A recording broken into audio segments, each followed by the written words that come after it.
Welcome to She's in the Weeds. I'm Sam. And I'm Hollis. We're best friends exploring the intersection of pop culture and the female experience. Be sure to follow us on socials and subscribe to the podcast so you never miss an episode. And if you love us, give us that 5-star review. Nailed it? I think it's fine. 1, 2, 3, 4. Are we on? We're here. Hi, we're here. Welcome back, Weed Hey, Whackers. A very special episode today. We have a special guest. Big Z. Hello. Woo! Hello. Make sure you hold it up right to your Am I there? You're here. All right. I like it. Now, we have been talking about this episode for a while. It's been in the works for many moons. And so this is the episode you've all been waiting for, the male perspective episode. That's right. A lot of pressure on me, but here we go. All right. You can do it. You can represent the I whole was male gonna say, I'm not population. sure. That's right? right. Yeah. Absolutely. Absolutely. Absolutely. I'm ready. But a little background. So we all used to work together Yes. at Yegi's, a.k.a. Yogi's. Yeah. R.I.P. Oh, man, I miss that place. Yeah. Me too. A lot of Yeah. fun. A lot of fun. Good times. And yeah, we worked together for quite a few years. Been to a lot of concerts together. Yeah. Or Yeah. I don't know if we've been to a concert together, but we run into each other at Oh, concerts. we've always Yes. been in the same places all the time, you know. Yes. great. Yeah. And yeah. So thanks for being here. Yeah, We're my super pleasure. excited. I'm excited. All right. So I think let's start with, this is a pop culture podcast where we talk about the female experience. This is going to be the male perspective. The foundation of this podcast is our friendship, Yeah. Hollis and I's friendship. And we talk about female friendship a lot. We talk about our friendship. We talk about how female friendship is portrayed in pop culture. And so we have some questions about male friendship. Awesome. Awesome. I'm ready. Yeah, we want to know. Okay, who do you consider like your best friend, and what's that friendship like? I would say that my best friend is Wes, and you guys both know him. And it's we've known each other for, almost 30 years. And it's evolved from us being kids to, him being a adult and me being, I don't know, kind of an adult, but we've known each other for a long time, and we still see each other as much as we can. He's got kids, but, I figured out a way to be a part of their life. His partner's awesome, so I get invited like I'm a part of the family, and we've stayed that friendship. I mean, we lived together for a while or forever, and then we've stayed friends even when his life has evolved to a spot where his single non-child having bartender friend probably isn't the exact person that he his family was looking to have. But I mean, I've been welcomed into their family, and it's great. Yeah. Like I said, it's the whole thing with having the kids and that friendship. The fact that it's always evolved is Right. is awesome.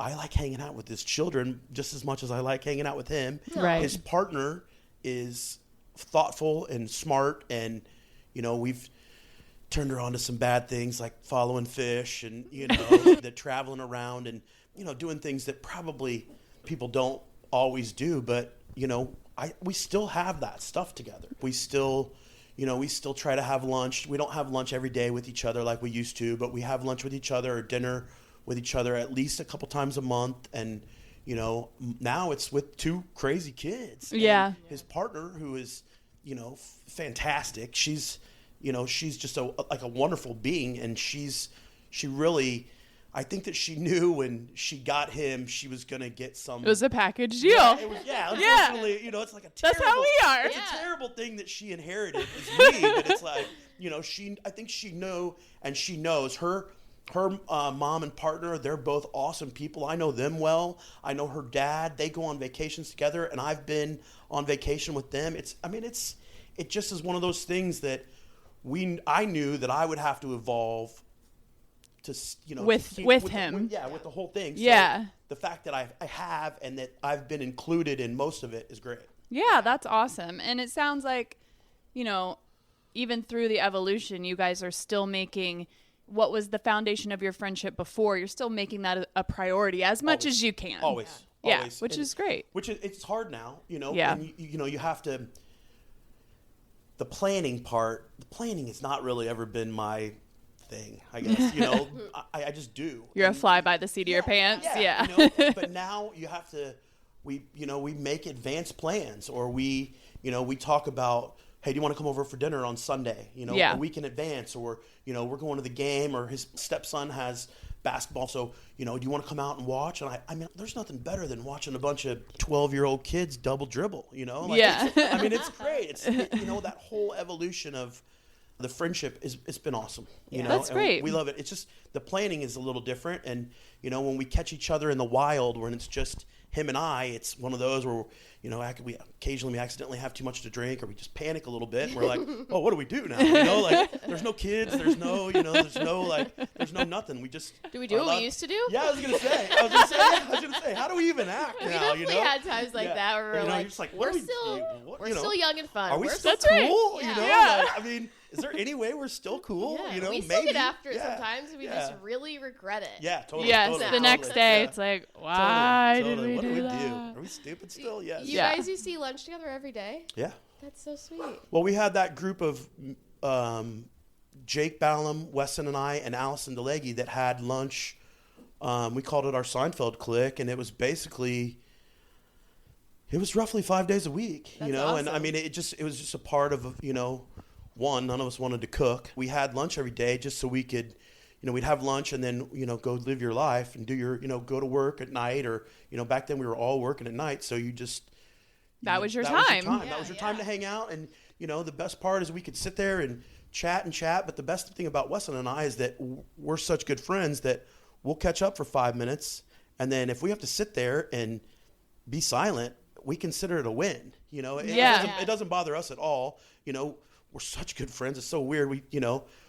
That we will sit silently if we have to, you know, or if we don't have anything to say. It's great, being able to sit comfortably in silence with somebody is my a sign favorite. of like true friendship and just totally. connection. Totally. Yeah. Totally. Absolutely.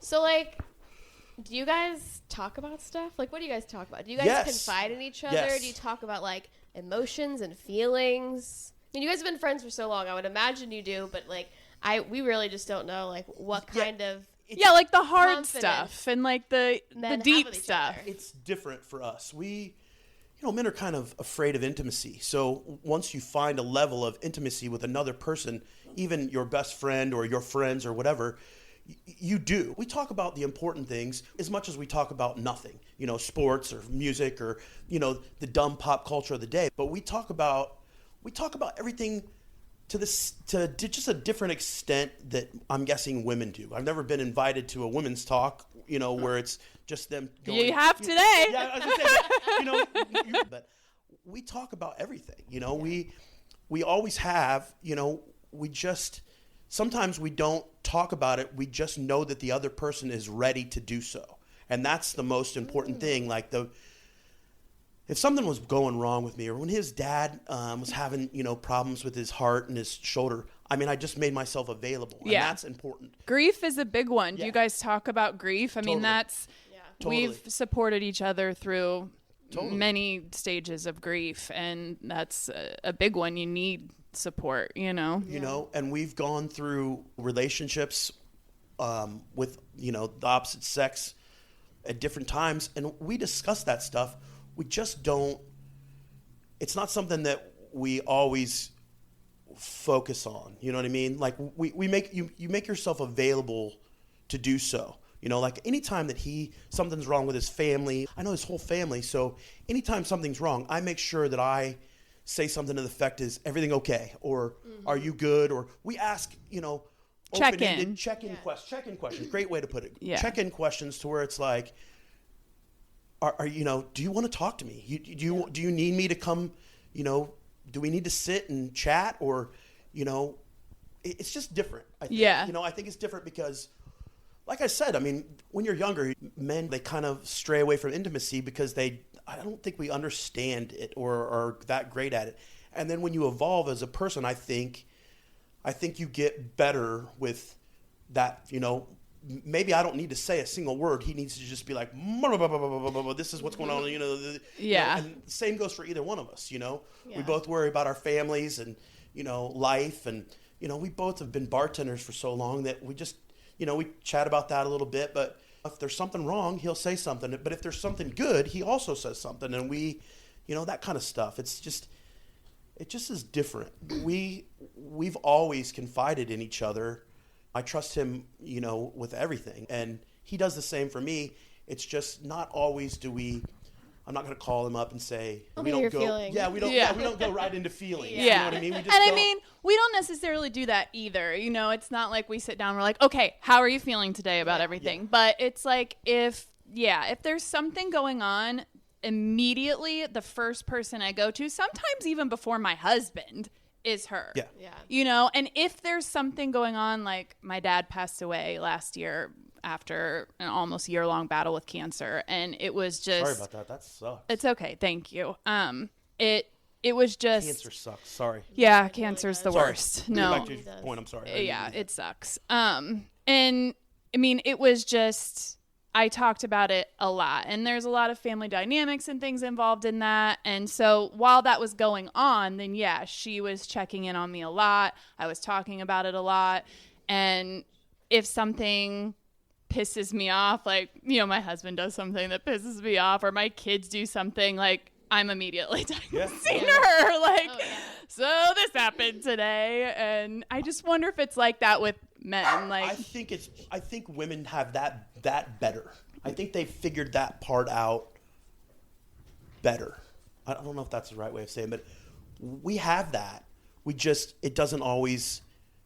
don't always go right, you know, for it. You know, we kind of keep some stuff a little bit bottled in, but we know that the other one is there to help, or, you know, the other one is there to, if you need to come over, like, come on over. Yeah. We'll sit out back and chat about it. Or if we need to have lunch, or you need to tell me what's going on, or if you're just pissed and you need to figure out a way to, you know, let that ball of flame just spew out for a little bit, you know, we have that. yeah. I think women have figured it out. I think they figure it out earlier and realize that you can count on the other person. And when you do, it just comes easier to, you know, to have that. I don't know how to explain that. No, I know what you mean. We're just so much more verbal too, I think. Yes. You know, like, you can express emotions and show your care for somebody in different ways. And I feel like not always, but we talk about things a lot. Yeah. Yeah. Like, men, Yeah. a lot of times, like you said, it's like that you each know Yeah. you're there for each other. If Totally. one of you wants you to, but like, you just show up for each other. Yeah. You know, And that's the like, most important show part that you in our care in relationship. other ways. Yeah. It's just like, I'm here whenever you Yeah. need me. We don't Yeah. have to go into the details. I am curious though, because you know, you mentioned you think men tend to like shy away from intimacy, especially when they're younger, and kind of like bottle things up. Why do you think that is? Do you think that's more nature versus nurture? We're sort of the opinion that men aren't encouraged to do that as children, as young men, whereas women are encouraged to lean into their nurturing side, especially as mothers. And it's just not something that's fostered well with men, I don't think, I agree as with that. children. And so I'm curious of like why you think that is. Weston and I both come from a great family that were very loving, very, you know, very middle of the road, great people.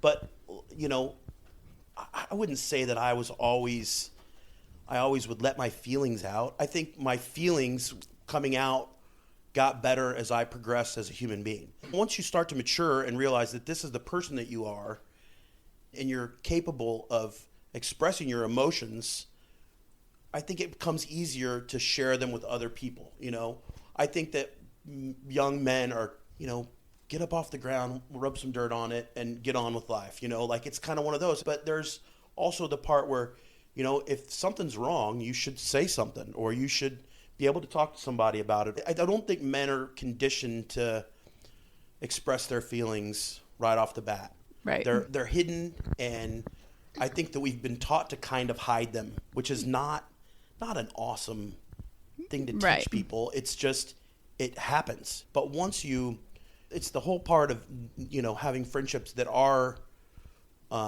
real. You know, do you hug and kiss your male friends? Do you tell them that you love them? Do you show emotion, you know, when you're 21? Not as much. When you're 50, you know, I realized that I don't get to see my friend all the time. I don't get to see Balaam all the time. I don't get to see Paul all the time. So, yeah, I mean, I tell them that, you know, it's good to see you. I love you, you know. I think the intimacy with your friends, you know, you get better with it as you mature. I know that I've gotten better with being able to share my feelings with people now that I've gotten older and mature and realized that this is the person that I'm going to be from here on out, you know. Yeah. There's some room for growth. There's always room for growth, but I mean, I'm definitely going to be this person. Yeah. You know, Yeah. This is it. You know, Yeah. This is as good as it gets for me. And it's a pretty good one. Yes, it's a great and one. Also, you just realize when you get older that like connections with other humans is what life is really truly Totally. all about. Yeah. But Totally. if like you're holding back from that, you're never going to get to experience the best part of life. You know? I agree. Yeah. You know, and I think that it's always better when you have, you know, friendship that you do realize that you love that friend. Like Wesson is considered family to me. Jake Balaam is family to me. My buddy Paul is family to me. You know, I have those guys, and I have a group of, you know, 7 or 8 that I'm not afraid to share what's going on, or if I'm happy or sad or in love or heartbroken or any of those, you know, the major emotions of, you know, adult people, I guess. I mean, Yeah. that's great That's that the you second time I've said adult too, so sorry. that's awesome that you have 7 or 8 of those because I feel like I have 1. I'm like, I Maybe have 2. all. Yeah. What?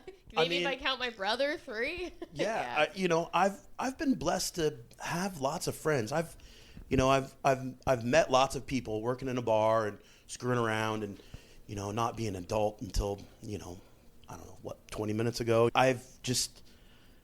I've met lots of people, and there is a core of people in that group that I would consider, you know, somebody that I would confide in, or somebody that who would I call if I needed help, or who would call me if they needed help, or, you know, who do I have to come bail out of jail, or, you know, any of those things where it's like, I know who I would call. Wesson, top of the list for all of them. You know, Balaam, he lives in Maine, so it's tough to call him on that, but Rob and Paul and, you know, my friends like that, I mean, when they come around, we get back into it like No time has like no time passed. has passed. Yeah. Yeah, that's another sign of true friendship. Yes. Too. You just pick up right where you Yeah, left off. and those are great. Yeah. Because my friends, you know, they've moved away. You know, Bloomington's kind of a place where you are for when you're young.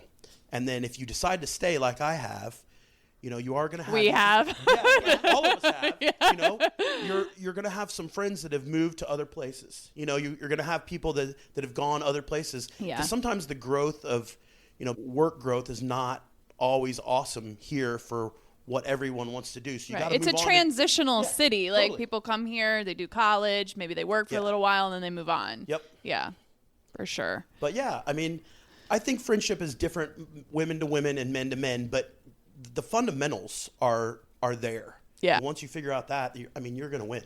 Then you have somebody that you can share, you know, your Your life with. Yeah. your ins and your outs. Absolutely.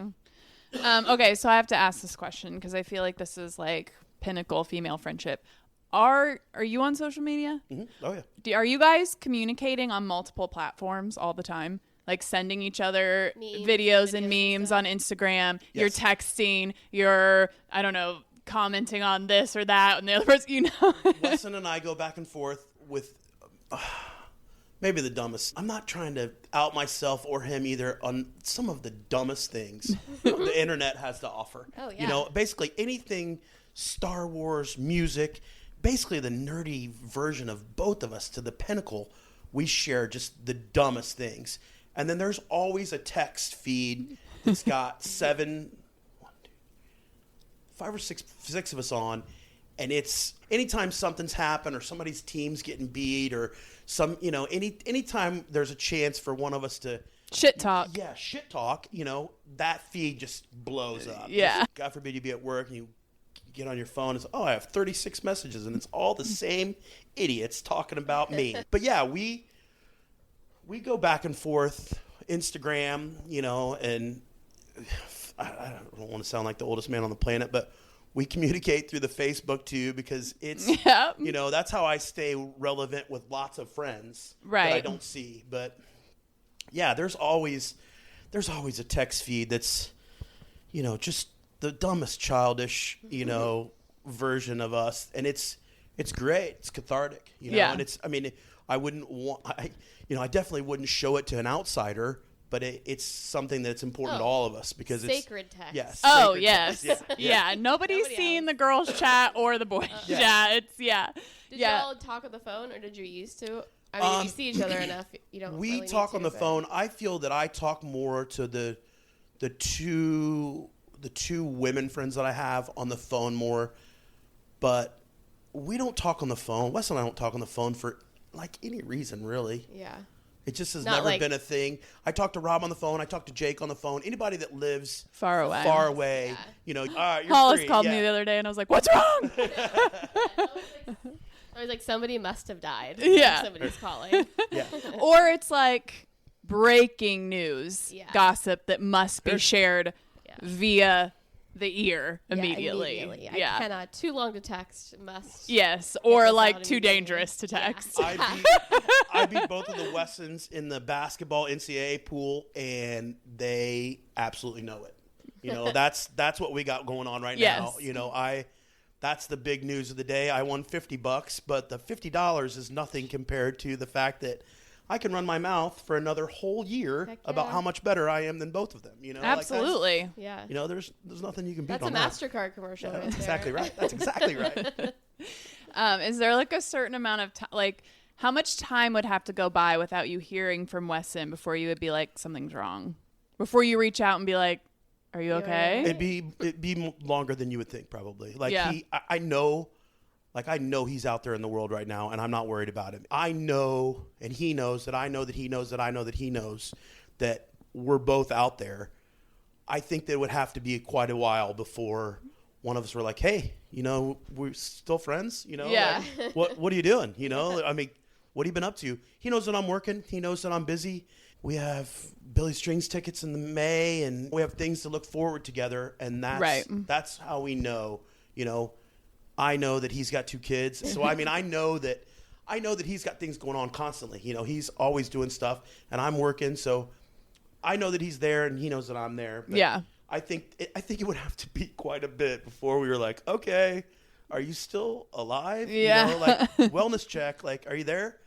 Yeah, because we're but like, yeah. what? This is less than a day. Yeah, I mean, and that's it's mostly like being left on red. Yeah. Like if I send her a message and she doesn't respond, and it depends on the type of message too. Yeah. Like if it's just I'm like, oh my god, I can't believe so and so did this on this TV show or something, then it's like, but. Yeah, and that's the thing too. That's why I asked about the multiple platforms, because if she doesn't respond to a text, but she sent me a video on Instagram, I know she's fine. But like if 24 hours goes by and she hasn't responded to my text and she's been silent on all the other platforms, then I'm messaging her and being like, "Are you okay?" It Yeah. must be really hard for you since I got rid of Instagram on my phone. Yeah, that was an interesting couple of weeks Now where I there's was one like, less- You're done. You're done. One Yeah. less way for you to one, know I'm yeah, living. yeah. One less way for me to Yeah, and waste I'll my never time. forget Yeah. when it happened with my other friend in Baltimore, and I told my husband, I was like, I think I need to reach out to my friend's husband on Facebook, just message him and see if she's okay. And he was like, why? And I was like, I haven't heard from her for like 36 hours. And he was like, And are you okay? And I was like, you don't understand though. Like we're a long time. constantly communicating. And she was somewhere where she didn't have service, so it was unusual. She was fine, but yeah. We can if I text you, I don't expect to get responded within 24 hours.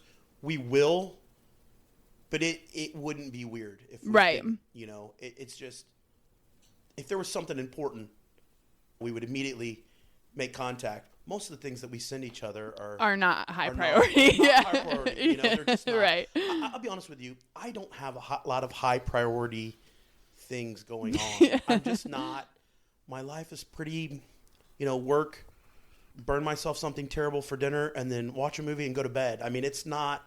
Right. And his is way plus different. kids. Yeah, his Yeah. has 2 children in it, Yeah. so his is way more intense. So I expect the response to be later. I usually respond pretty quick with him. But Right. his response, He gets a bigger allowance. He's just got a way Yeah. bigger allowance. Yeah, for sure. Okay. Oh, do you guys like constantly talk about like businesses you're going to start and like things like that you're going to do together? Because that's a big thing with Talk female a lot friendship. about Bitcoin. We're always fantasizing about businesses we're going to start, things we're going to do together. Yeah, we make a lot of plans hypothetically, and then like Yeah. Well, you know what he and I want to do. We want to tour around the country in a really nice, like a Jeff Winnebago. Gordon Winnebago, you know, yeah. and that's our dream. We want to be able to go to every Fish concert. We want to be able to go to every baseball park. We want to go to the World Series.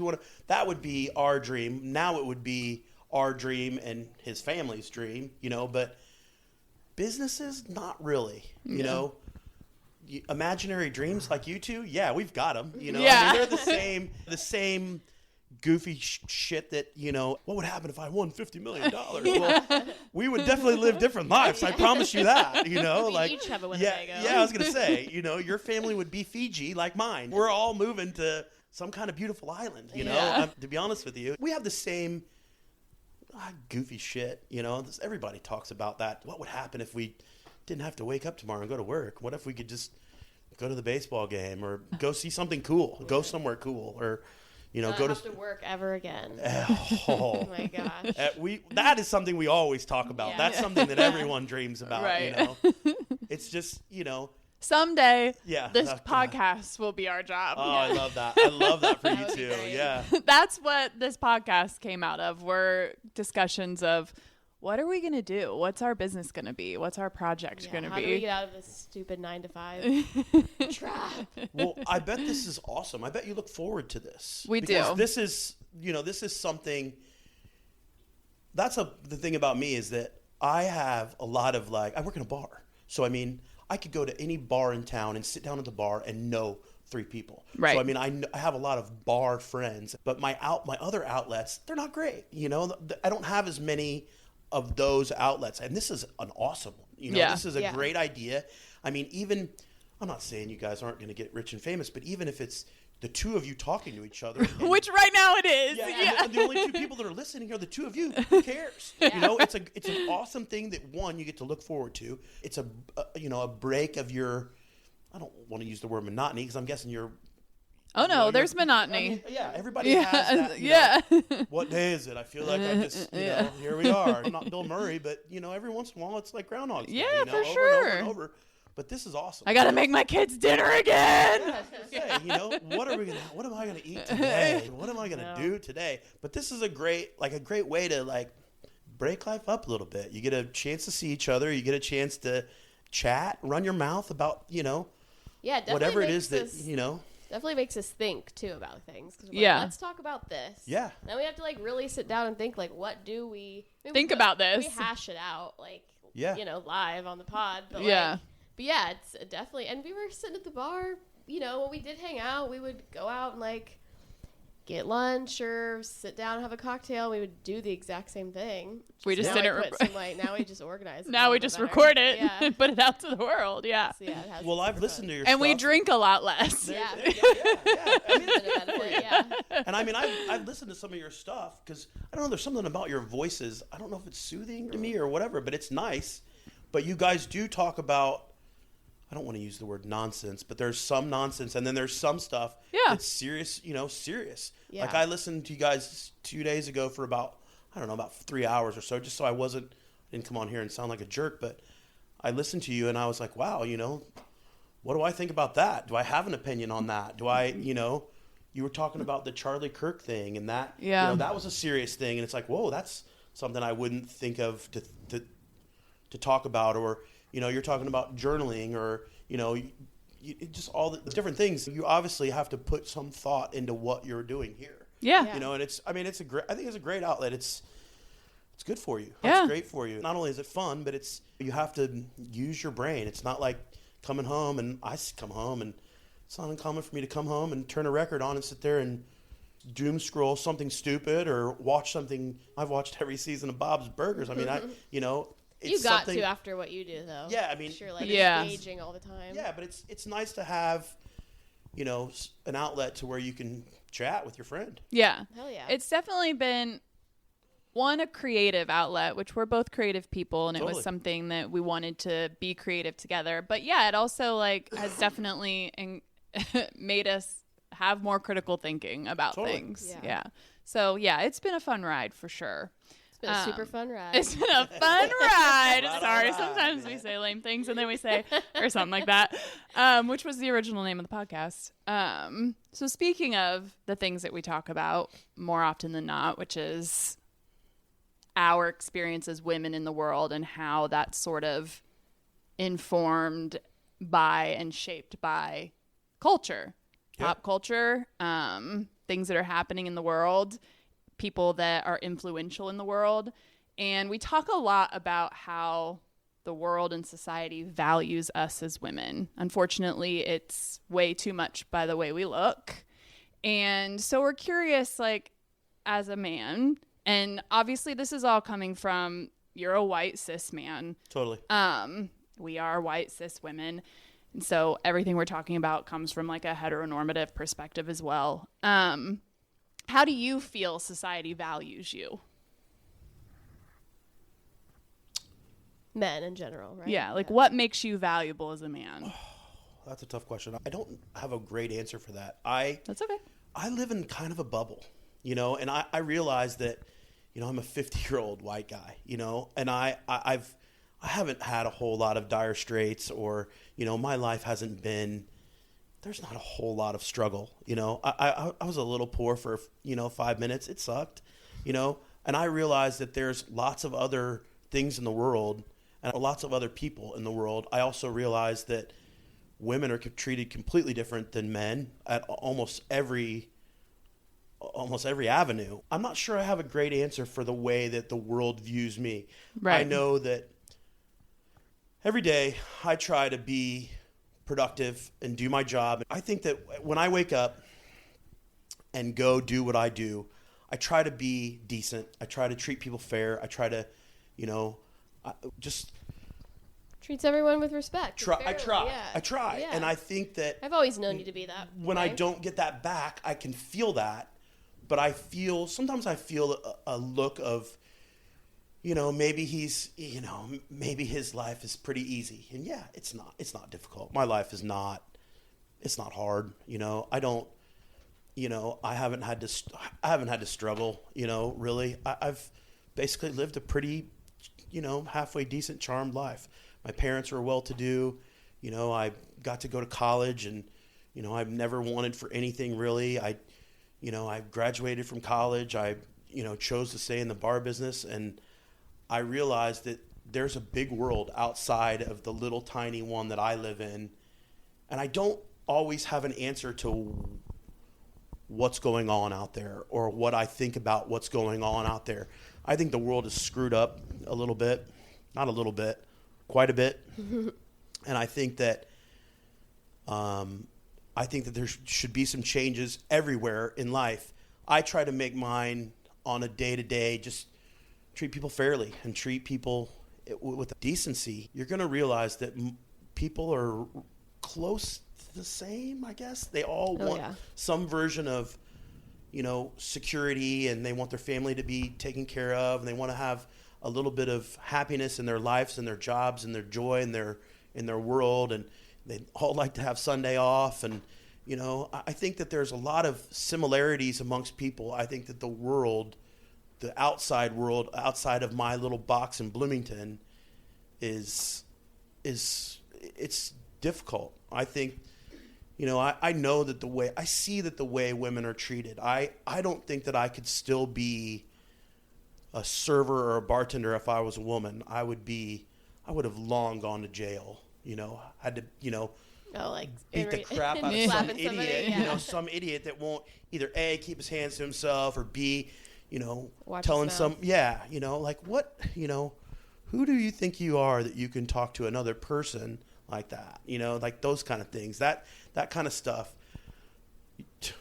I got nowhere on your question. I'm sorry. But, No, that's No. okay. you know, it's more like I think that the world sees me, you know, as Big Z, you know, the bartender that works at Nick's that tries to be halfway decent, I guess, you know, and Yeah, and I don't think you've necessarily subscribed to like a lot of the things that I feel a lot of men think they have to live up to. Oh no. You know what I mean? Like, no, I'm not interested in most of that like, crap. and I feel like some people are like that and some people aren't. And I mean, obviously you can learn that, or that is just who you are. And I feel like that's just always been who you are. It's like, I'm living my own life. Yeah. I've decided what I'm going to do. And, you know, I'm not going to subscribe to the ideals that oftentimes are put upon men. Yeah. Because, I mean, we're not the only ones who are women who are, you know, have societal pressures. Right. Oh, yeah. Up to, you know. Well, and that's kind of what we, you know, kind of can maybe lead into the Scott Galloway stuff a little bit, because, you know, he talks a lot about how men need to be providers. And so we always kind of wonder, there's so much pressure on women to be enticing to the male gaze, and you need to look a certain way. Totally. And society has said you have to be conventionally attractive, you have to be thin. Male attention is currency for women, and it shouldn't be that way. I agree. And there's a ton of pressure from pop culture that, you know, women, once they start to age and become undesirable, that's it. You have no more value after that. We see it in Hollywood. It's constantly being played out in movies, television shows. Jokes are being made about it. And we always talk about how unfair that is, and men don't really have that same in terms of like how they look physically. But we always wonder, like, is there pressure to, and I guess too, it depends on, a lot of this is like in pursuit of a partner, a relationship, or a family, which is something that you've taken a different path. Yeah. And you are single, I assume. You know, obviously you had girlfriends and things, but you're not married. No. You don't have children. Did you ever feel pressure to be successful and I have to go out and make money and be a provider? Like, were those things that you saw in culture and society and be like, oh, like I'm the man, I gotta go out, I gotta make money, I gotta be successful, because I gotta land me a wife and she's gonna want me to pay for everything, because I feel like I'm gonna have to be the provider. Yeah, for that, or either one. I mean, whether it's because I gotta pull myself up by my bootstraps and be successful, and or also because I have to be a provider if I want to have a family and that kind of thing. Like, how did you... Like, did you feel that pressure? And you just decided, I did. I'm not subscribing, or did you just... Is that I think I felt it, but I didn't subscribe to it. Yeah. I wasn't interested. I've been, you know, I've had relationships that were long and meaningful and could have led somewhere to that next level. The times that I felt that I pull myself by the bootstraps kind of stuff is when you're down. You know, when you're down and you're broke, and, you know, the kind of person you were when you were in your 20s, I was wild and very reckless, you know, and those are the times where I wanted to change. Like, I'm glad that I'm not that person, but I never really subscribed to that version of, do I have to be the provider of some, you know, unit of, you know, me and another person, or do I never really wanted that. And even as I look for, not look, but as I would be open to a relationship with another person, I'm not looking for those things. I'm looking for a 50-50 split. I want you to have your own life, your own job, your own place. You want to be a part of it. You know, I'm not looking a partner. I'm not looking to provide. I'm not looking to be provided for. I'm not looking for, I'm past wanting children. I'm not saying that I'm past wanting a marriage, but it's not ever going to be something that I strive for. I'm into the part where I'd like to meet somebody that wants to travel or do cool shit. I want to spend my 50s and my 60s, and hopefully if I get to live that long, my 70s, doing things. And I want somebody to share that with. I don't need somebody to take care of me. I'm not looking to bring a person into my life and take care of them. I want them to have their own stuff. Yeah. Right. And as for the way that we view women as they get older, I think that all people have that version of your life when you're 20. And then if you're lucky, you start to evolve and you become the person that you are. yes, it comes with, a white beard and white hair and, a bad ankle and a shitty hip. But, that person, has... You've earned it. You've earned it. You've gotten there. Absolutely. You have your stories. Age is a gift. I think it's great. I think that being older it means you've gotten there. You've figured out a way to get there. And I think that your stories and your experience and your life and the way that you live now is valuable in that kind of 50-50 partnership. I think that absolutely. I didn't ask me what I think about what women look like. I'm to the point in my life where I recognize women that are older, or, I think gray hair is attractive. I think that a person that has made it, they've gotten to be 40 or 50 and they are naturally this way, they look this way. I think that you should be happy. That's what 40-year-old people look like. Yes. 50-year-old people look like. They are beautiful. God, I would love to look like I looked like when I was 22. Wouldn't? Right. I had a full red beard. I miss that so much. But it's not the person that I look like anymore, and it's not. It's not worse. It's just different. Yeah. It's just different. And I don't dislike it. And I find older women. I find them, attractive. People age. You eventually get lines on your face. And that's part of what we talk about is there's such a huge focus, especially for women and some men too, to stop that process. Nobody wants to age in the public eye. You know what I mean? It's all the Botox and fillers and NAD injections and Ozempic and all this stuff. It's like there's a huge fear of aging and becoming quote unquote irrelevant, especially for women. And undesirable, especially. Yeah. And I think too, I really like what you said about I find gray hair attractive. I find people my age attractive. I think deep down, men do find older women attractive. Definitely. I think they're just afraid to admit it. Conditioned to think that only children are desirable. I mean, we see it more and more these days. It's almost children now. Yes. A lot of them are obsessed the with beauty standards are set around juveniles. But I don't think that that truly deep down they don't find them attractive. Women their age attractive. I think it's just they've been conditioned not to. Yeah. I agree. I find women my age very attractive, and that's the part of life that I'm kind of happy that I'm in, is that I have tons of friends that are still in the date young 20-something-year-old girls, and there's nothing wrong with that, I guess. To me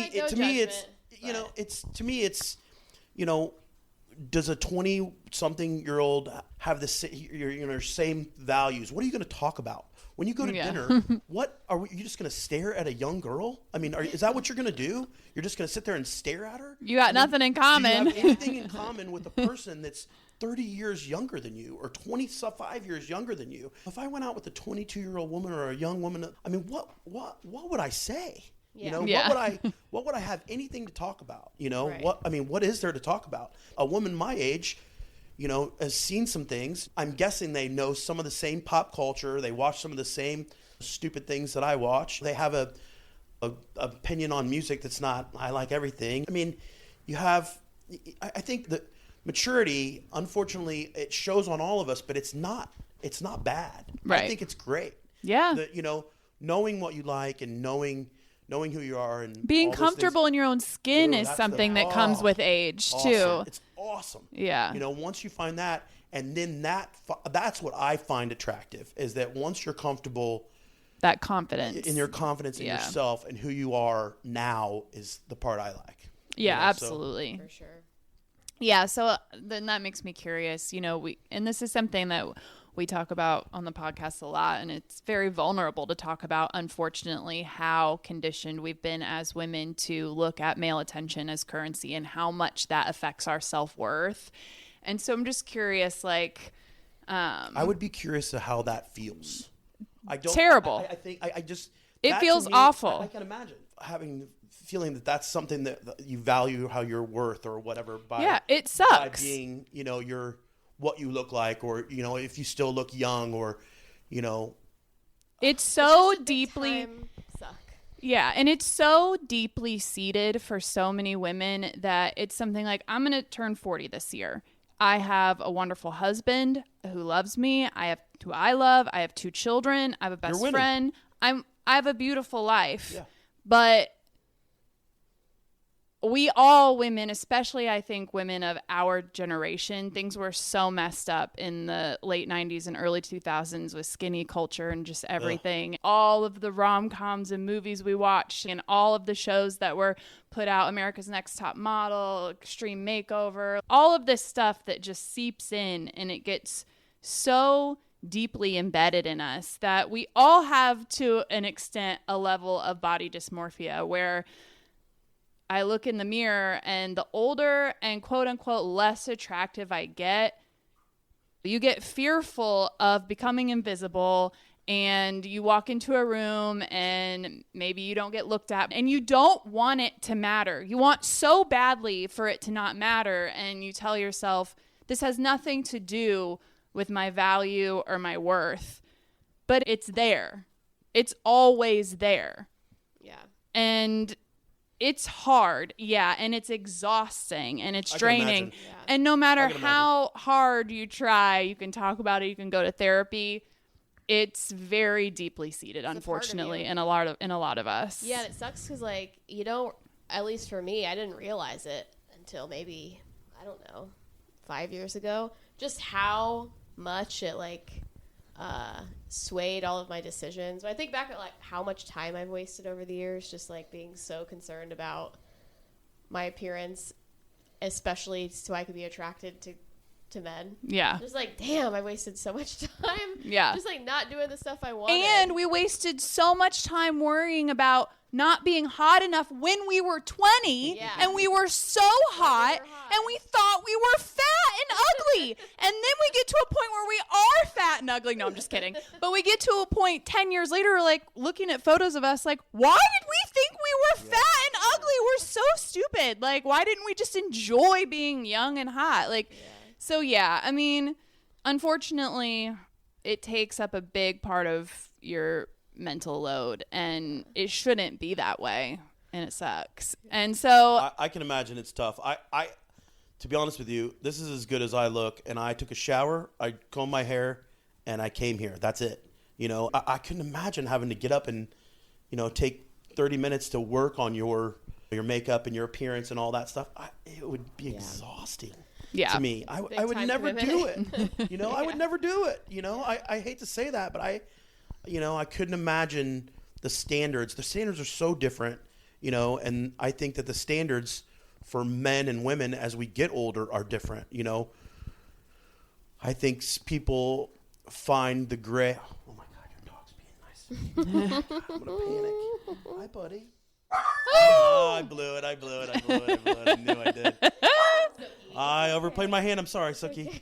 Okay. But no, I think that the standards, you know, men are considered a different kind of attractive when they get older and gray. They think, you know, yes, you know, that silver fox thing. I haven't quite gotten to all that, but I think that it's different. But yet, you know, men get better looking. They get distinguished. They get the salt and pepper, and women just get old.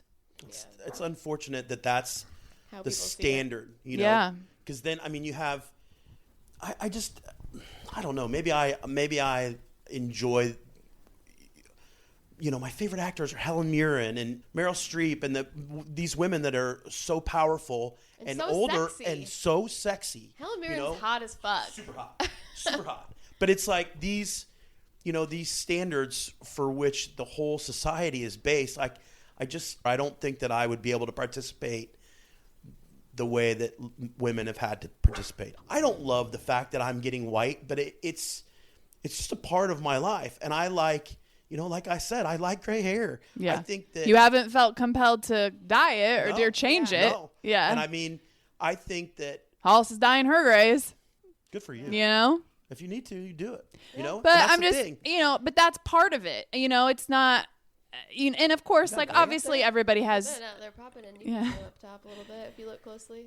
And there's people who don't, even though, but I'm just saying, like, there's so many things that influence that. My mom refuses to have a gray hair on her head. I've had this conversation with myself multiple times where and I might be lying to myself a little bit. Your hair looks good, by the way. Oh, thank you. Looks great. And I do have a thing about my hair, like I really like my hair. It's part of one of the things I really like about myself physically. But I've had this conversation with myself, and then sometimes I'm like, you're lying. Or I'm like, I'm going to embrace the gray at some point. Right now it's in like this weird first stage where like they just come in hot and they stick straight up. And then I'm like, when I'm all gray, I'll rock the all gray. They're not going away, I promise you. I'm just not they ready come in yet. hot. And we'll see. We'll check in 5 years from now. What would I do if I showed up next time I come back on for the podcast again? I come back and I've got a full red beard. It would be weird, wouldn't it? Right. Yeah. I mean, I've gotten past. You think? I've gotten past that. My friend Allison, she's a redhead, and she's got the perfect hair color. She colors hers, and it's the perfect color for what my beard would look like. And she's like, we can do it right now. And I was like, no. Well, there's something beautiful about just accepting yourself exactly who you are, and it's not always easy to do, but I think there's real value in that. And totally. Just being like, yeah. There's also, it's not the only valuable way. There's absolutely nothing wrong with dyeing your hair. Nothing. No. Wrong. It's also nothing wrong with it. It's also fun and a way to express yourself too. And like, I don't think there's absolutely anything wrong to like, when I look in the mirror, I would feel better about myself if I did these things. But I often wonder, like what you were saying about like, I don't feel like when I get up in the morning, I have to spend 30 minutes to get ready. And, I have those conversations with myself too of like, if I've realized that I'm doing this for the male gaze and I don't want to be a part of it, why do I still do it? Right. I still do. At this point, like, it makes me feel better about myself. So it's like, okay, do I just say, fuck it? I'm not... Sorry, I've been dropping a lot of F-bombs. That's okay. I said a couple of bad words too. I'm sorry. They just come out naturally out of my mouth. I apologize. Do I just say, screw it? Like, I'm not subscribing to this way of life, and I'm just going to accept myself and go all natural. Time elsewhere. But I haven't yet, So... Do you think people would comment? Do you think people would say something to the effect it's more in here okay? For me. Do you look different to me today? Or, this is the thing with women. If I show up, I have been asked, are you feeling okay when I go out no makeup? Because it is a thing where it's like, no, this is just how I look. Asked by men or women? Men. Sean asked me if I got stung by a bee at the bar because I showed up to work with no eye makeup on. I walked into the kitchen and he goes, are you okay? I'm like, yeah. And he's like, did you get stung by a bee? And I go, what are you talking about? And I was like, I just don't have any eye makeup on. What, straight to got stung by a yes. bee? Like, in your face? Yes. Wow. Oh my gosh. Oh, yeah. So that is a thing. It is. Again, it's like you kind of just have to decide, like, am I going to let this bother me or am I not? And like, most of the time, just choose to be above it, but like, and most of the time it is in here. Like I've finally gotten to a point in my life where I will, like, I don't wear makeup unless I'm going out for an event or like we're doing this and we're recording. But like if I'm just like taking the kids to school, bopping around town, running errands, I'm not wearing makeup. For a long time I did. And so some of those things do start to evolve as you get older and get more comfortable in your skin, and you do start to care a little bit less.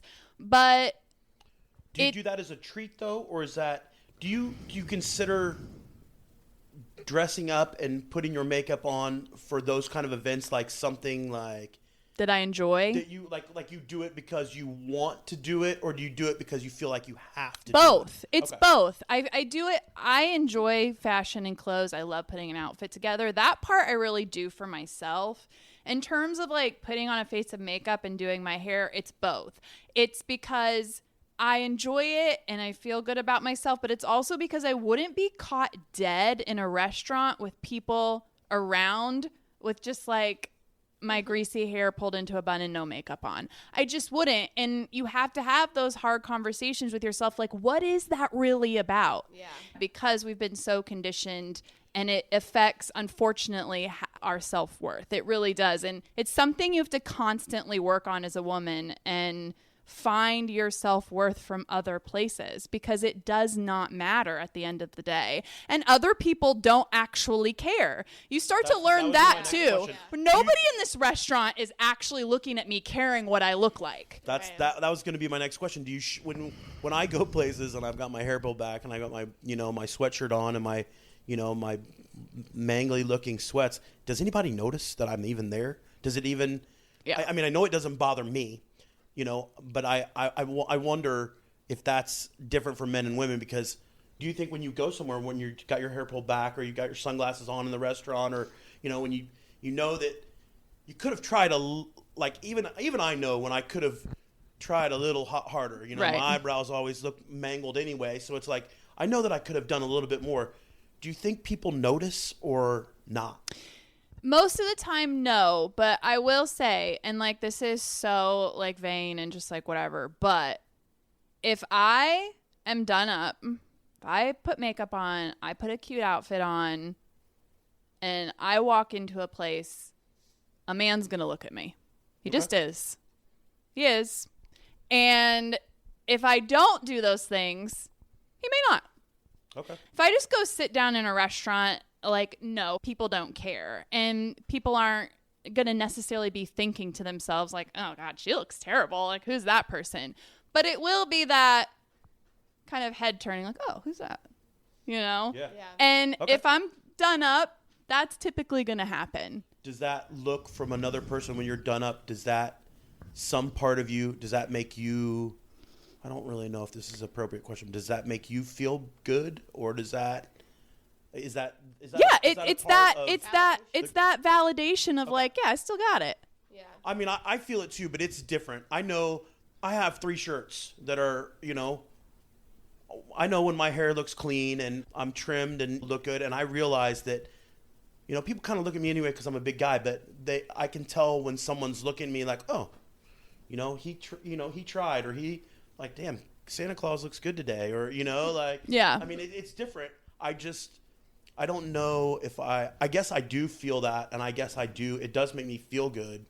I just don't know that it makes me feel enough to not come back the next time in my sweatcedo and my hair pulled back. I mean, I wear my sunglasses every moment of the day. If my buddies wouldn't call me Joe Cool or make fun of me for not taking my sunglasses off. Just notice they have a Z on them too. Yeah. Oh yeah.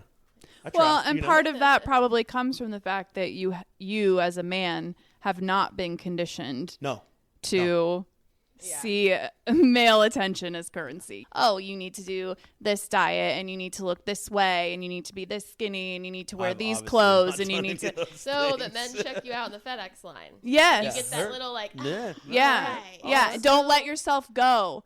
You have kids, and like the whole thing is like lose the baby weight. Don't let yourself go. All this stuff, man, like all you that got to. Stuff sounds exhausting. I know, that's the thing, and then you realize that exists, and that you're doing it, and you're like, God, I'm pathetic.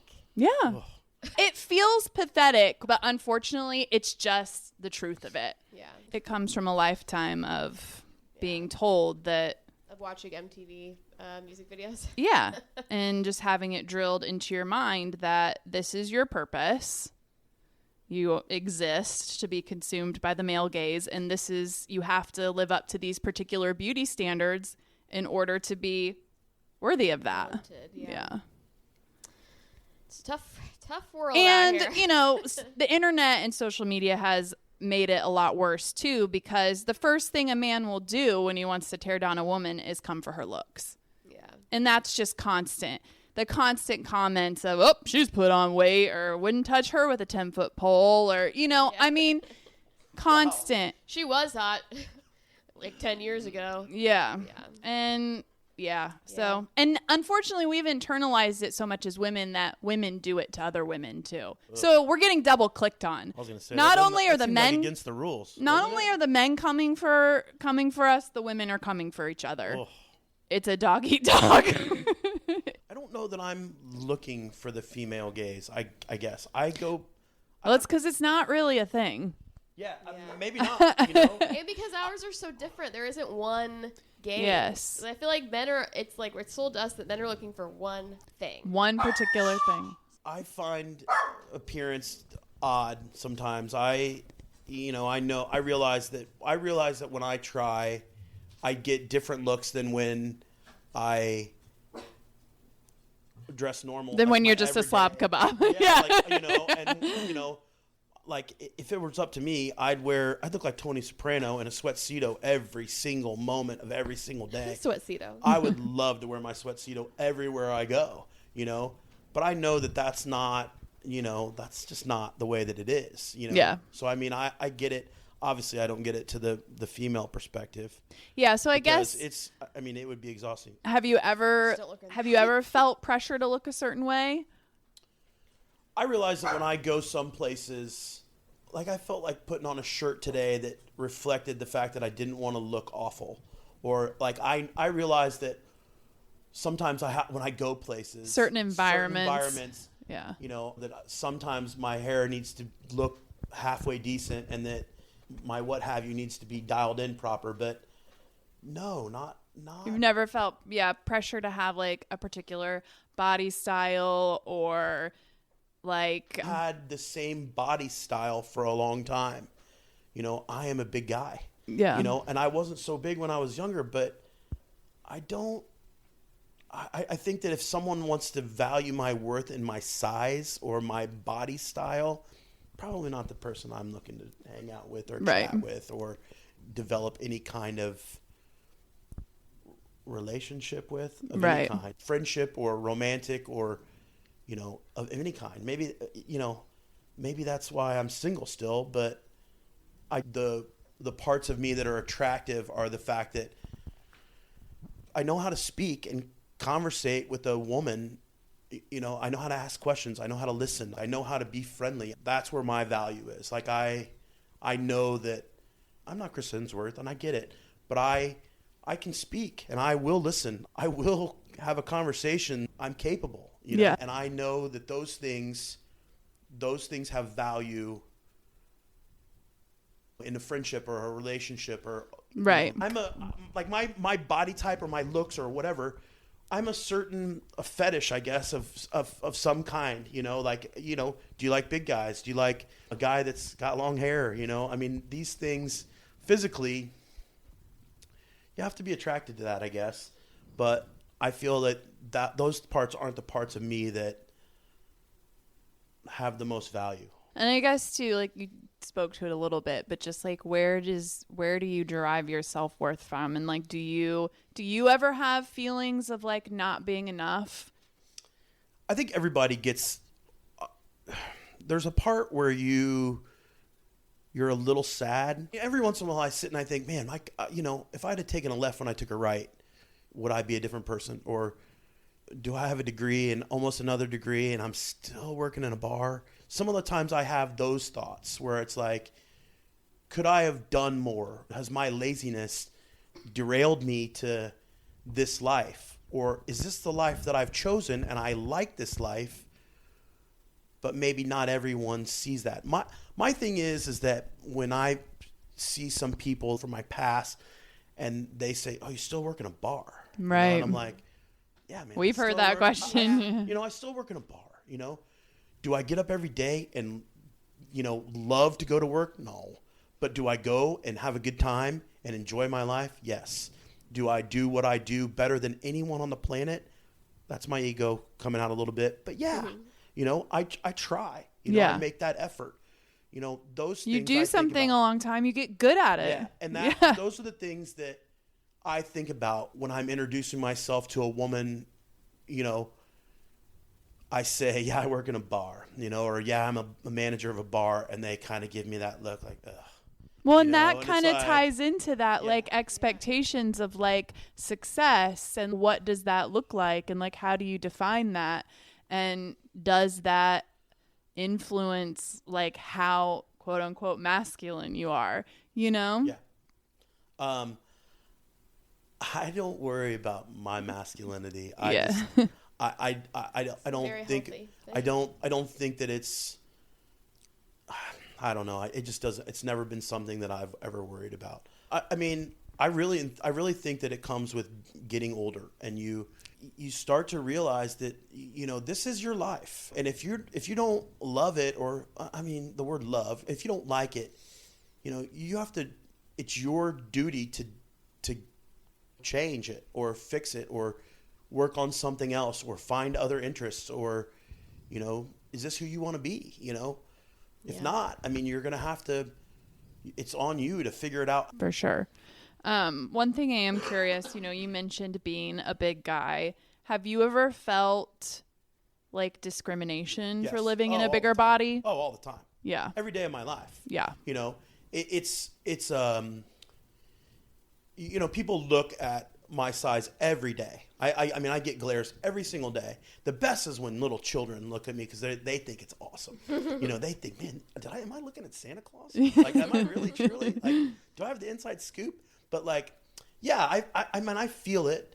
You know, I feel the look from people. I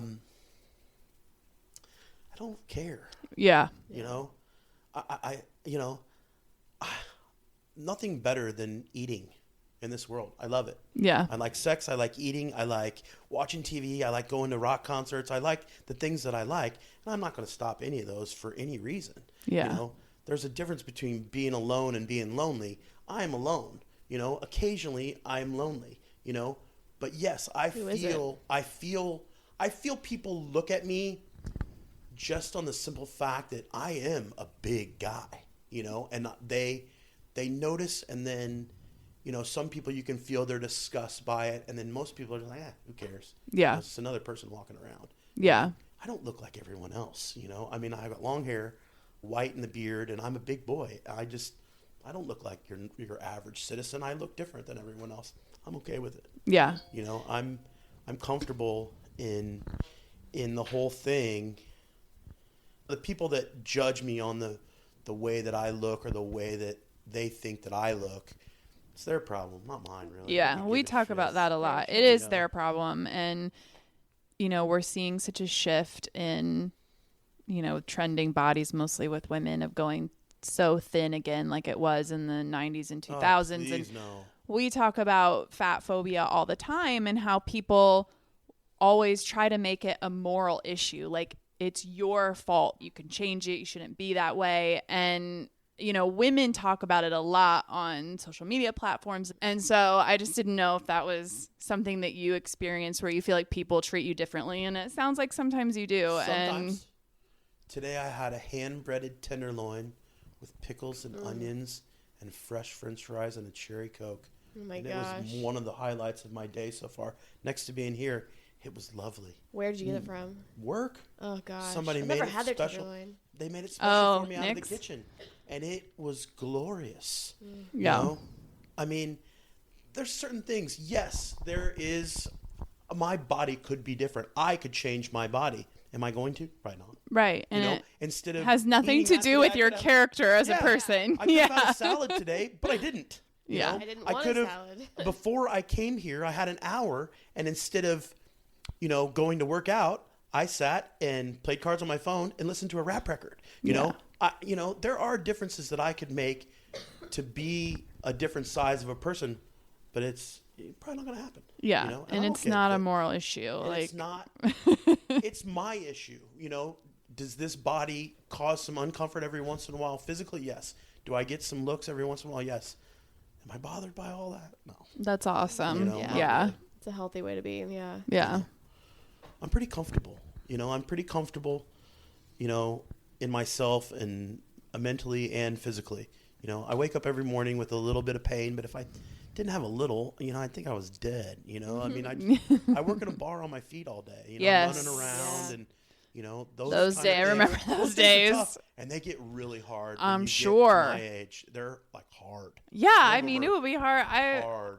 Thinking about now, and I'm, you know, 10 years younger. Yeah. I mean, it got to be hard there at the end Yeah. of my 20s. Yeah, it's not exactly easy, but you know, I mean, I think that job when people, you know, look at me and they're, oh, you're still a bartender, I think it's rewarding. You know, Yeah. not only do I make money, I like the fact that I can talk to just about any group of people and get somewhere with them, and Make a connection. it feels good Yeah. to me every day. When I come home, Yeah. I'm not, you know, some days everybody comes home and like, man, work was too much. But most of the time it's like, wow, I made some money and I chatted with, 20 people today, Yeah. Not many people get to do that. I wore shorts and a t-shirt and sneakers and I chatted. Yeah. I have friends that work there. I love my life and my job and, I'm just... Nobody knows more about you than your bartender and your hairdresser. Exactly right. Exactly right. Okay, so let's move on a little bit. You talked a little bit about not being so motivated by like marriage and family. So like, what is your outlook? Was it just something that you never really worked towards or wanted? Was it something that just kind of organically didn't happen over a period of time and then you kind of accepted it? Was it you knew it wasn't for you? Talk about that a little bit. Maybe a combination of all that stuff. Okay. When you're young, you have that idea that yes, I'm gonna be a lawyer and get married and have 3 kids and a dog and live in wherever. So that was a fantasy when you were young. Not as much as many. Right. Mine was, I went to college to do something other than be a bartender because I could have saved the $100,000 and just been a bartender. Yeah. When I think that most of the time when I was young and thinking about that area of life where you get married and you have children, I was an idiot. I was irresponsible. The regrets that I have are, there's 2 or 3 women that I treated not poorly, but I could have done better, and I could have been a better person. The times that I got close to a real relationship that could have been marriage, I'm glad I'm not married. I'm glad that I'm not married to that person or, and then as time goes on, when you get older and you date and you meet people, I'm in the part of life where I meet people that are divorced and trying to start kind of a second life. That's interesting to me. Or I just don't think that I'm somebody's first husband. I'm somebody's third. You know what I mean? Yeah. That sounds That's so weird to say, but no, it's not weird. It's just I'm not somebody's first. I don't need somebody. I don't want to say that I don't need somebody, but I don't require somebody in my life every single day. Right. I like the quiet of my apartment. I like sleeping from corner to corner in my bed. I like being alone in my place sometimes. Now I also like sharing certain things. I love having dinner with another person. There's nothing better than sharing food and sharing a drink and, laughing and sitting somewhere longer than you should just because you can. I love going somewhere with another person. I love the movies with another person, but I'll do all those things alone, without even thinking about it. I'll sit in a restaurant alone anytime that I want, and I'll go to the movies by myself. I go to rock concerts by myself. I'll do things alone. When I thought about if I wanted to get married or have a long relationship with another person, I think maybe I was just an idiot then. I don't think that I was capable of being in that kind of a serious relationship. Yeah. And now I would never say that I would never get married. I would never say something like that. I don't say never, but if the right thing came along, you would be, Totally. Yeah. I'm obviously past the time where, you want to have children or, I'm kind of past we get married and move into this regular house with the fence and, not really going to be my thing. Yeah. Sometimes I want to come home and sit and do nothing. And do you want to sit there next to me and do that same nothing? Yeah. I'm in. Then we're golden. I would love one of those. I would love. And to be honest, marriage. A lot of marriage is that. That's great. And I mean. And even sometimes, marriage can be. He's in the garage. I'm in the living room. Yeah. I just, the whole idea of that, that standard marriage thing, maybe not going to be my. You don't feel like you've missed out or you're missing out the fact that you don't have it. Yeah.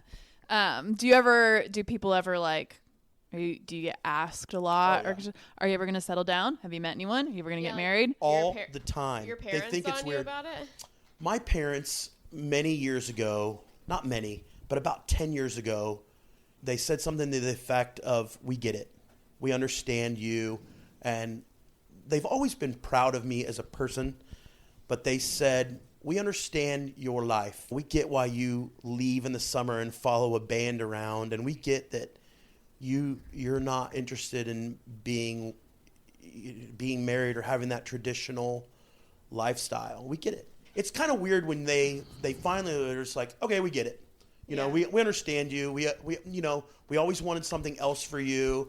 Anytime that I bring a woman to their house, they always take it way too seriously because they know that it's somebody that if I'm introducing her to my mother and my father, it's kind of a big deal to me. So it's always too much, but they're such sweet and nice and welcoming people. But they've given up on, the asking me if I'm ever going to settle the nuclear down family. Do you want all these things? And because they know that I'm not interested. It's not really. you. Yeah. You don't need that to be fulfilled. No. Yeah. That must be a thing too, as a parent, that you kind of let go with age too. Yeah. It's like all these wants and hopes for your child, and as you get older and mature in a way too, you're just like, it's not for me to decide. Yeah. Well, and that's something too that society puts so much emphasis on for happiness for both men and women. There's a lot of emphasis on romantic relationships and children for happiness and contentedness, and it's just not the only way. Yeah. It's true. There are way different ways to live than what the standard, what you see is. Absolutely. I am definitely living one of them, and I'd say that I'm about 90% happy. Yeah. And that's the thing, just like everybody else, I'm lonely occasionally. Just like everyone else, I would like to have a person that says, how was your day? Yeah. What would you like to eat today? Or what? Can I make you dinner? Yeah. Now that would be that's there's the winner. There's the 10%. I was like, I just don't want to decide what's for dinner anymore. Yeah, totally. But guess what? You'll still be deciding what's for dinner. You'll both be sitting there going, "What are we having for dinner?" About kids is having to prepare 3 meals a day for somebody else. Oh. I don't think I could do it. Oh. It takes up a lot Lord. of mental space. Yeah. That's why you just end up making the same 7 things all the time. Oh, that's 3 things more than I know how to make. But well, and quite frankly, I think a lot of times people get into relationships and have children for the wrong reasons, simply because they think it's what they're supposed to do. It's what everybody says. It's the natural next step. And we've talked about this in depth, on a couple of different episodes, where you should only have children because you want to have children and because you want to be a parent. And sometimes I think people leave out that aspect. They think, oh, I want children, but you really have to think about too, do you want to be a parent? Because it is a sacrifice and it is a whole thing.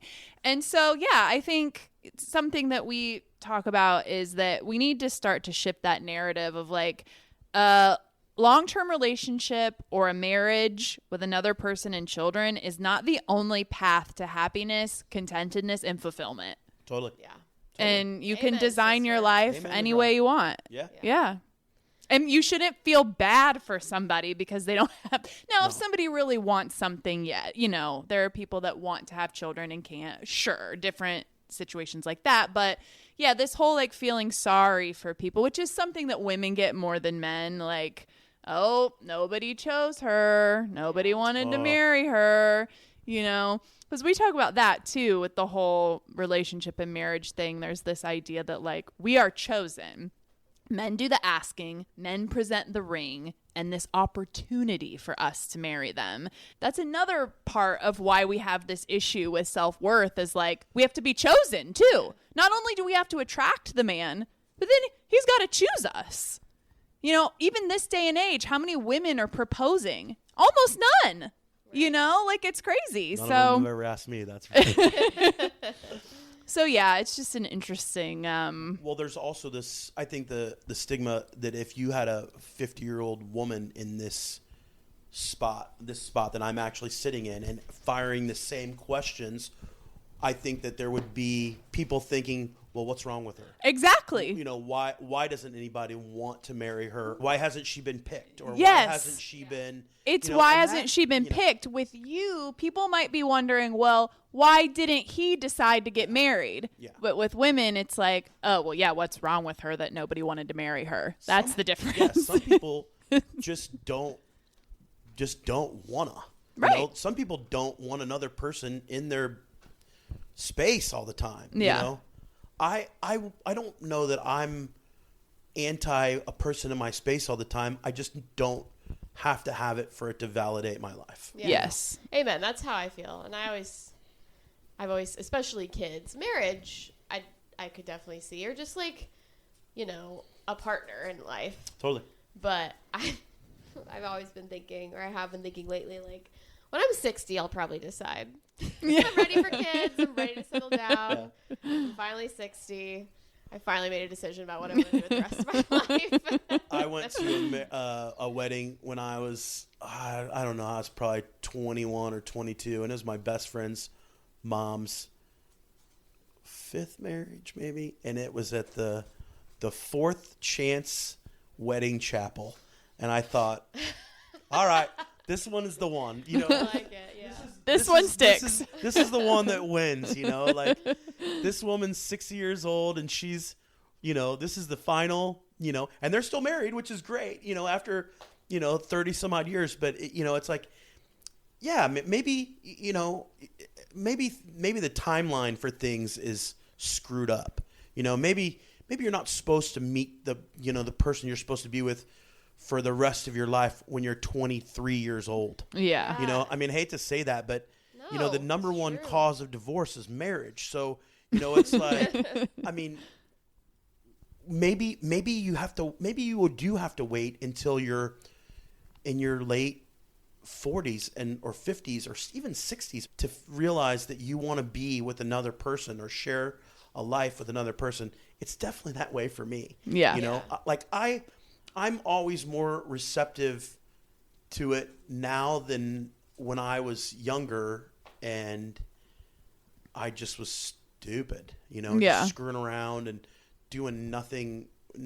No, you know, I didn't, you know, I spent my whole life in a bar, or I worked in one and then I screwed around in one constantly, and I did nothing. It's not as if I'm doing a whole lot different now, but I could find a way to share it with another person and it wouldn't be a train wreck. Yeah. You know what I mean? Like, that's the thing. Do you get married and 2 years later you realize this was a bad choice, you know? And a lot of people do. Yeah, I mean, it happens. I'm kind of jealous of that timeline, though. You know what timeline for a woman I think sounds kind of awesome is like, get married young, have kids, you're married for a while, it doesn't work out, you get divorced, and then you get to live your best years by yourself doing whatever the hell you want. Yeah. For like, I don't know, through your 40s, you know, given you live maybe a very long lifetime. Yeah. Yeah. In your 80s. Then you're single. Maybe I'll like have a boyfriend. Yeah. Yeah. And then you just kind of like have a boyfriend until you die. And that sounds awesome. Like, I did the marriage thing. I got the good stuff. And then. Definily a different timeline. I love it. Yeah. My husband jokes about how I'm going to have a whole nother life when he dies. Because he's 12 years older than me. So he's like, you're going to have a whole nother life when I die. You're like, I'm like, You're right. We'll see. Oh, too funny. Yeah. Okay, so yeah, tell me about dating in your 50s. Are you on the apps? No, I refuse. Yeah, good for you. I don't think that my picture in a paragraph does me any justice. It's not even a paragraph. It's like a weirdo three questions. Yeah. You know, dating is odd. It's difficult because I am not that. It's not that important. Yeah. You know what I mean? That's the part that it kind of sucks, maybe. Like, I want to be good at it and I want to try harder at it, but I don't care enough. Don't care enough. Yeah. That's like a good thing, though, is you don't put pressure and and get into a relationship you don't really want to be in. Well, that, and when I meet somebody organically, and I have to want to go somewhere and play what's your favorite color? Where'd you go to high school? Play that whole like beginning to know someone game. Like, I'd like to skip right to, can we sit here and watch TV and eat Chinese food? Yeah. Aside from going to a concert, that is my favorite date. Yeah. Like, what kind of pizza do you like? Yeah. Like, can we quietly sit here and not? Can you shut the hell up? Yeah, but dating. You want to skip right to the intimacy level. Yeah. Like, we figured it out. Now we can just sit here and watch TV and eat takeout and yeah. But dating's I think it's even more difficult when you're not interested in playing all the stupid games or all the hoops and all the Well, God, you would think you wouldn't have to at this age. Like, you do. Yeah. You still have to play the get to know somebody game, or can I trust this person game, or when I'm dating this person, are they dating 3 other people? Yeah, that's what I mean. That's the stuff I would think that could to weed me out. is the hardest part. And then, the other question is that I go, 5 places. Yeah. 2 of them are bars and 3 of them are restaurants. I see the same people. Yeah. And I don't really want to date any of those people. Right. I don't really know how to meet people that I don't already know. You know what I mean? Do your friends ever try to like, hey, Zach, I know somebody? Not. Because you all know the same people too? Yeah. When I do meet somebody organically in one of those random places, and when I go somewhere with them, that means I actually want to get to know you them. want to do the like get to know you game. Yeah. I'm trying. But in your 50s, it's not any easier than when it was when you were in your 20s. It's still weird. It still feels like work. Oh, incredibly. And I feel like maybe too, like the older you get and the more comfortable you get in like your routine and your ways, the harder the work feels. And like the more you're just like, ugh. You have to do this again. Yeah. All this stuff. Yes. That's the hardest part. And like when it's with the right person, it can be fun. But it's like I have to tell all my stuff to another person. Like, I don't want to. Yeah. Exactly. Or it's the. I just want to go home and sit on the couch. Exactly I don't want. That's exactly what I was going to say. Would I rather go to a restaurant and have a good dinner and have a couple of drinks? Would I rather sit in my living room and watch TV and not try any of that? Yeah. And sometimes, most of the time, it's that. Well, yeah. And that's some of the hardest you know what? parts there. Maybe we need to just revolutionize dating. And next time you meet somebody, maybe you just say, you want to come watch TV at my apartment? Yeah. Like, can we just like sit? Oh my God! If that worked for me, I would totally. I don't even know what to do. If I promise I'm not a psycho. I'm not weird. I promise. Yeah. Like, are you tired? I'm awesome. tired. Are you tired? Let's just sit and watch a show. Yeah, I do too. I know this great Chinese place. They deliver. Let's just chill. That was my biggest problem is why I finally got on the apps is because I was like, well, I have to leave my apartment to meet somebody, you know? And I was just like not doing that. That's not going to meet somebody on the couch. Damn it. So I finally was like, all right, I'll give it a shot.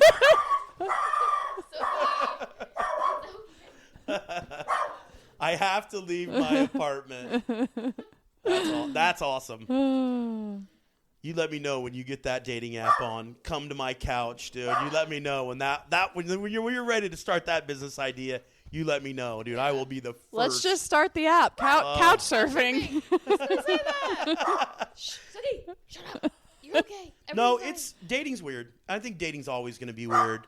I think that anytime that you put yourself out there, you're vulnerable. The pressure to be successful at it is more when you're younger. The pressure when you're my age, it's just the energy to do it. Yeah. Well, and I didn't start really dating until like 5 years ago, and before that, it was just like you go out.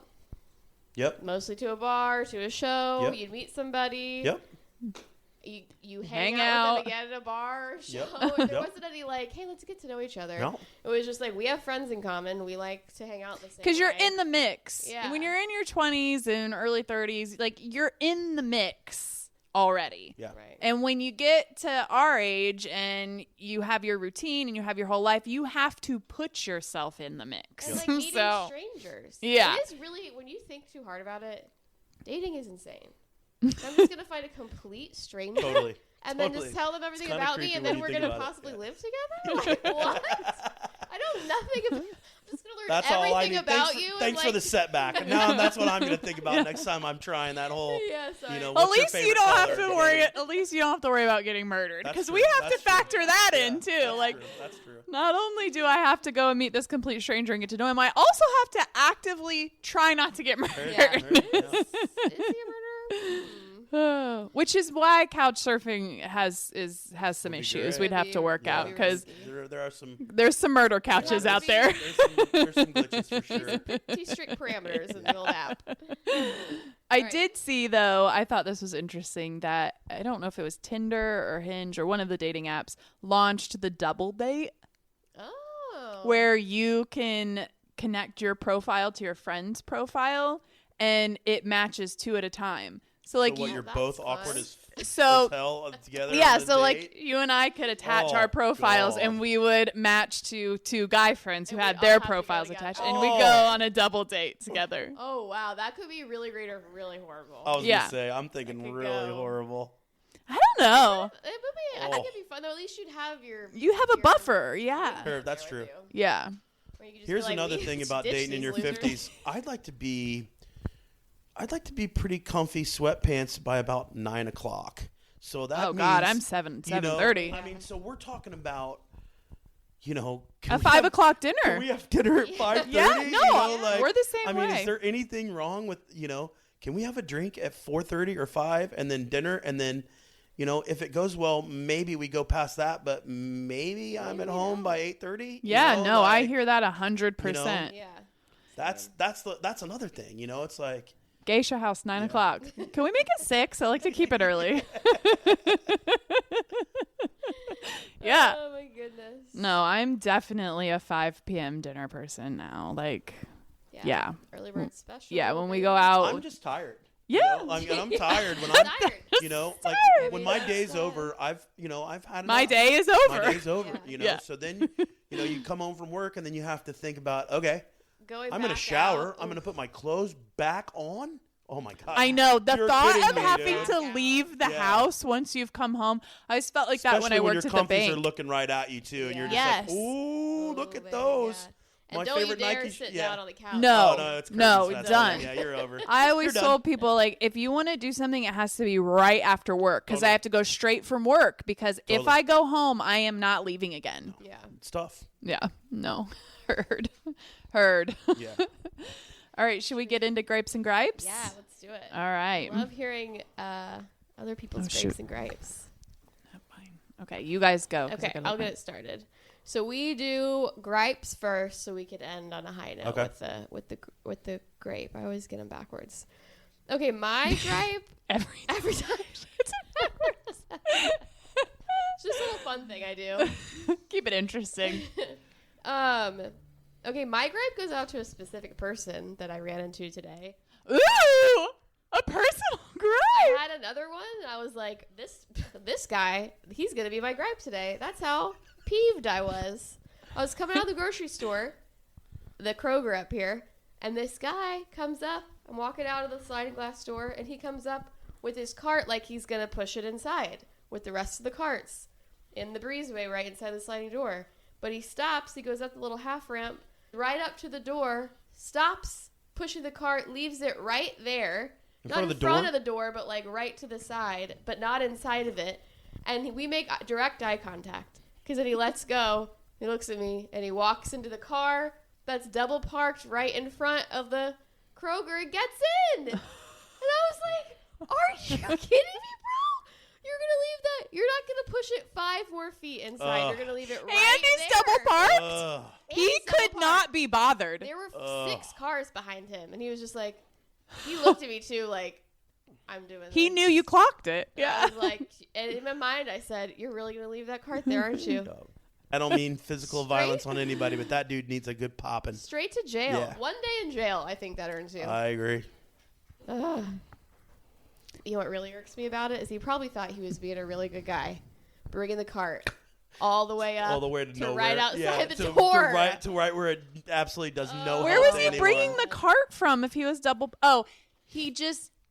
he was parked there while he got his groceries, took his groceries to his double parked car, loaded them in the car, and then pushed the cart 5 feet up to the door? I didn't see that part of the interaction. Because where did he come from with the cart? But he also wasn't driving the car. I think he was a passenger. So maybe they pulled up to pick him up? Not sure. I don't exactly know. All I know is that, like, he was involved with that car. They were sitting there waiting for him. And he was like... Yeah, they pulled up. He got out of the car, went in the grocery store. They sat there the entire time he was in the store. He brought the groceries out in the cart, went 5 feet to the double parked car, loaded the groceries in, and then couldn't be bothered to take the cart back into the store. Yeah, I know. That's it. Super gripey. Oh my God. On that dude, yeah. Yeah, I was just like, I really wanted to be like, does anybody see this? Like... Is this fantasy land? Look at this guy. Yeah, look at this guy. You know what I didn't do, though? I didn't push the cart inside, so I guess that one's also kind of on me. But, God, some people. I would have done it. I would have just taken it from him and been like, allow me. Yeah, I know. Yep. I thought about that as I was walking away. I was like, I should have, the thing was allow like, me. I should have done that. Yeah. Like, don't worry, I'll get this for you. Got it for you, yeah. Oh, God. Okay. My turn? Your turn. Okay. My gripe is I want just a little bit of hustle when you're crossing the street. Like, I'm sorry. Okay. One, if you're on your phone and you're crossing the street, I don't think that you should be hit by a car, but just a little love tap wouldn't hurt you. Two, if I've given you the motion, come on, please. Like, I know that it's my turn, but I'm going to give you the shot at getting across the street. And you don't pop just a little bit of I'm not looking for a sprint, but I am looking for just a little bit of pep in your step. You know? Yeah. Like, I mean, come on.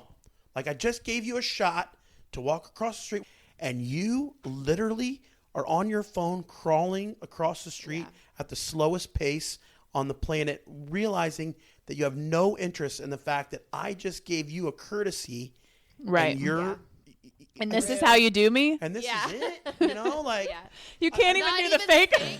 I know. That's the arms. If you'd have thrown me the arms, I would have totally... would have been like, he's totally been cool. He's trying. Yeah. It's the phone for me. Oh. Yeah, Get off Drive your me phone. Nuts, dude. Give me a break. Like, I saw this kid. I wanted to be like... Today, Junior. Like, seriously. Like, I've had enough. Like, I had my window down too, and it took everything that I had to not just be like, okay, I'm going to say, like, hey. Yeah. I'm just going to bump you a Hey, little bit. Chachi, why don't you move just a little quicker? I just gave you a courtesy here. Like, no. Yeah. Whatever. It's fine. Relax. No, I hear that. That's a good one. Chachi. Okay, mine is parenting related, and it is going out to getting the Play-Doh out of the Play-Doh container. I hate it. If I can't squeeze the sides of it to where it like drops out, you like loosen it. If it won't come out and I have to grab it with my fingers and it gets under my fingernails, enraged. I hate it. I hate cleaning it out from underneath my kids' fingernails. I'm not having it. Man, I feel like I used to love like Ugh. What a gross sound you just made. That's so awesome because I know the exact sound. You know what I mean? Like you get your whole fist in there and you just really go all in. I used to love that. Woo. Okay. It's all right, Sooks. Yeah, that one really chaps my ass. I don't like it. Yeah, It's the worst. It's gross. Play-Doh's so gross and cool anyway, though. Yeah. So gross, but so cool. I'll never forget when Kurt, we were at like I think it was New Year's Eve where all of our friends, we had a party and all the kids were there. Kurt sat at the table and was like doing Play-Doh with the kids for, 10 or 15 minutes and then, got up and walked away. And then a few days later, he was deathly ill. And I was like, it was the Play-Doh, dude. That dirty Play-Doh. You got in there with the Play-Doh and they're picking their nose and like sneezing on it and stuff. Yeah. Booger season. Yeah. So that's what you get. Oh, that's funny. All right. My grape goes out to Q-tips. And I know you're not supposed to do it, but I love Q-tip in my ears. I know they say nothing smaller than an elbow. But An elbow? I thought it was a pinky. But god damn, does it feel good to just really get in there. It Give does. It a good swirl. Feels really good to Lena Dunham that. Oh, that's so awesome. Dude, that is a good one too, because I mean, you're right. When you feel like, you're like, oh man, did I get smarter? Yeah, Because of you that, like, you're wake like, up a whoa, little bit. dude, Yeah. that was rad. Like, this wax has been holding me back, and I'm like, mental clarity now. Man, I can hear you talking to me now. I can hear myself talking and everything. Oh, Yeah, that's it's the best. awesome. Yeah, it's I'm a not good gonna one. stop. I know I'm not supposed to. And but- like, I know it's gross, but like, when you can really see it on there, Oh, you're super like, satisfying. yes, Yeah, like, I that got was it. Awesome. I went through a period where I had like super waxy ears, and now I don't. It was like 6 months where I was like, "What is Whoa. going Whoa. on?" I was almost like concerned about it because it was. Have like, you ever done the things where you light it on fire? No, I'm too nervous about that. I don't all in there. understand the physics of it. Yeah, I don't either. I don't either. I've also Yeah. never neti potted before. Oh, I've neti potted. What's that? It's like, it's literally a pot. I didn't think, before I'd seen one, people call it a neti pot. I didn't think it was an actual pot, but it's like Yeah. a tea It kettle looks pot. like the genie lamp. Yeah, it does. It looks like a genie You lamp. fill it with water and you like pour it through one nostril. Oh, to get your... And Oh, it I've done it. flushes Yeah, out, oh, yeah. You got to use distilled water though. Yeah, neti pot. Yeah. Yeah, so you don't get a should brain-eating amoeba. If you don't use distilled water, you can get brain fungus, bacteria. Okay. Yeah, Adam Oh. loves it. He neti pots like twice a day. I tried it it might have been when I was pregnant, because you can't use that kind of nasal spray. But there was one period of time where I was like really congested, and I was like, okay, I'm going to try this neti pot thing. And like, yeah, it worked for like a half an hour, but then the congestion just came right back. And I was like, really? all right, this doesn't really work. I tried it just as a substitute for Afrin, because when I get sick and my sinuses get bad, they get real bad, and it's about the only time that I'll have like an anxiety attack, because I get so sick to where I think that, Like you oh my can't God, I'm never breathe. gonna be able to breathe. Oh my Yeah. God, my throat's gonna close. I start to get like, I don't get paranoid about anything else, but I'll get paranoid Like a about panic that, or, like, I'll attack, start yeah. Panicking like, oh my God, I can't Yeah, believe what I'm if gonna it do this. never Like, oh my God, I'm stops? gonna never, like, I'm gonna die this way. This is how I'm going out. I do that every time I get sick now. I'm like, gonna what if choke I on just never water. get better? Oh. Kind of feels like I'm not ever gonna. This is just the one I'm not gonna get over this time. This is just my life now. Oh. I think my grape has got to be just the patio table. Like Yeah. there's a nothing good better one. than, I went into work today and it was cold when I went inside, and I went out early afternoon to have a conversation with my partner, and she was like, let's go outside. It's nice. And I was like, no, it was cold. She's like, no, it's beautiful. His business partner, just to clarify. We went outside and sat there and chat. And the minute I walked outside, it's like I'd been in the dungeon or something all day. And I was like, oh, this feels so wonderful out here. This table is great. I'm so, it's like one of those where you're just like, The sun's perfect. the sun was there. And it was like that 67 to 71 degrees where you're just like, oh, can we have another 200 days like this, please? It's Yeah. like perfect. That weather makes me want to drink. That's like, those are still It's the times drinking like weather. I get off work and I'm like, You want to oh, go it's sit outside time and whatever. drink. Yeah. Yeah, Yeah. for sure. And there's just something about a meal al fresco. It's just like Totally. Yeah. sitting outside on a nice day when it's not too hot, not too cold. All you need is a light All you need is a jacket. light jacket. Yeah. April, what was it? April 25th? Is that the day? That's the day, I think. April 17th? I can't remember. I can't remember what day it is either. But You yeah, got that reference. Yeah. though. Love that movie. yeah, great outdoor seating is a good one. It just felt so good today. And I was like, oh, it's so beautiful. And we're like so close to like it being nice all the time, and like flip-flops and shorts and t-shirts and like, oh, just Now we Come don't on, Liz. subscribe to men's toes in the wild. heard. I don't break mine out a whole lot. I'm pretty much I'm a Croczilla rocker, but I'm a covered Croczilla rocker. Like I like a good sneak, and then I will wear my Crocs, but I don't really bust my toes. You don't bring the toes out often? They're not. I wouldn't say they're like beautiful or anything, but they're manicured and they look. Yeah. So You know, they're that's good. I mean, they're C+. Do you like better. a pedicure? I have had one.